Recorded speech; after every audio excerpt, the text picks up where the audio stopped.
previous video, where I looked at top customers and exporting that to an Excel workbook in which you can create a chart. Today, I want to look at top suppliers. And don't go away, you're going to see a very, very nice surprise that's going to come through. It's something quite funny that we wouldn't all expect to happen until we actually experience it, and obviously how to fix it.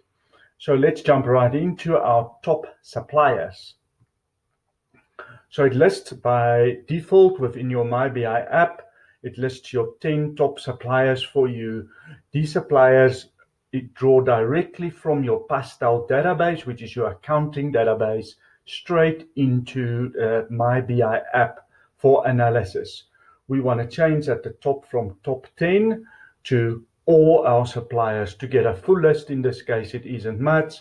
We can see if we mark it that it's 17 top suppliers. From these 17 top suppliers, we see that the expenditure that we've had to them, the services they've delivered to us, either in services or in products, for 2019 figures and for 2020 figures. To be able to export this data into Excel, where I can work with it and change it and draw my own graphs, I simply need to come to Copy to Excel and click that button. The green markings will indicate to you that this report is now sitting within memory and that you can use it in another Excel spreadsheet. So I'm going to click Control and N again to get a new workbook. You'll see the current workbook is called MyBI, which is the app itself. But the moment I click Control and N, I get a new workbook, which in this case is called Book 6. It could be called Book 1 or 2 by you, depending on how many other workbooks you've had open newly today. Now I can push Control and V to paste the data, and again between column A and B, I simply have to double click to make the data fit. The fitting there is just due to your different screen resolutions. That depends on how much it will fit, but you can make it fit by just simply double clicking in between your columns. Okay, we have a lovely export of our suppliers in a short little list, very neat, with all the suppliers on the left, all the 19 data and all the 20 data. What we see at the top here is a total row, but we already have a total row at the bottom. So we want to take the empty row 2 as well as the total row and simply remove it out of our body of data. We don't need it. It's not valuable for us right now. Then we want to mark our body of data like this, but we do not want to mark our totals. In this case, I only have a 1, 0, so I can include or exclude it. Normally, to put a 0 on a graph is not going to show anything, so I can just as well exclude it from this particular one. And now I want to draw a graph of this data so that I can see 2019 versus 2020 within a graph. And again, who can remember that lovely shortcut key that gives us a graph in a moment?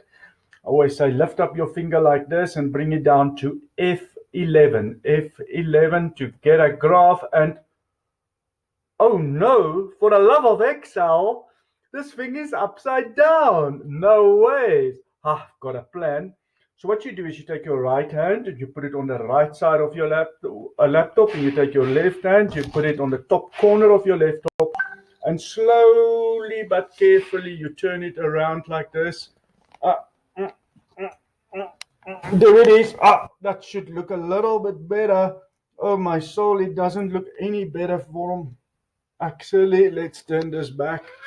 Okay, that plan did not work. There has to be a better way than turning your monitor upside down. Why is this graph upside down? Well, because we're working with negatives.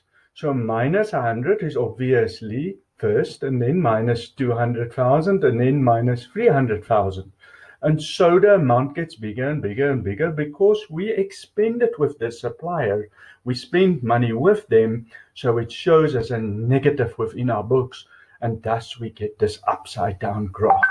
But luckily, Excel has given us a lovely feature where we simply click on this y-axis, click right, and say Format My Access. In Format Access, under the section called Access Options, look what we get here. We're getting all our different options. And right at the end, we get values in reverse order. Voila! That's more what we used to, isn't it? But very interesting. Look, our minus 600,000 sits at the top now with our minus 500,000. So it is in reverse order, isn't it? Working its way down to obviously a zero in the reverse order. However, we still struggle with the um, supplier names. They are now on top of the text. So again, we always click on what we want. So we click on our supplier names, or in this case, our x-axis. We click right, we say format axis. It's already here on the right-hand side. And we want to come this time to size and properties. And within size and properties, we want to take our text description and we want to put it on 270, which is going to make it nice and long, but it's still on top of my graph. So I want to come back and I want to click on access options. And with access options, I want to come to labels, and under labels says next to the axis. We don't want it next to the axis. We want it nice and neat below the axis. So our logic tells us we must not select high, but we must click low down where we want it. So we click low and whoa, there they jump to the top. Oh no. Why? Because everything is upside down. So we click on low and we rather select high, which is low, and there we've got them at the bottom eventually. And this is how we get our suppliers to show on a very nice chart. Let's look at our data a little bit. Our first supplier, ALE001, with a 2019 blue and 2020 orange color. It's just, again, these colors might slightly differ on your side, depending on your settings of Excel and so forth. But there will nevertheless be two different colors to show you the two different years.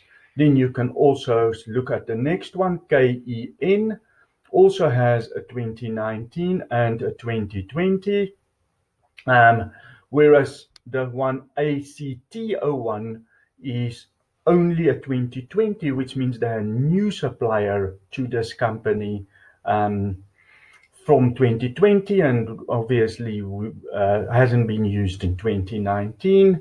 The same for this one. There seems to be something very little down there, and then for these two are obviously for both again, but a very, very small supplier on ELR001.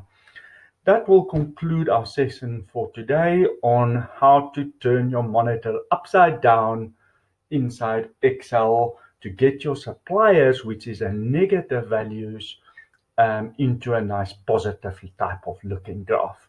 Enjoy your day, guys, and goodbye.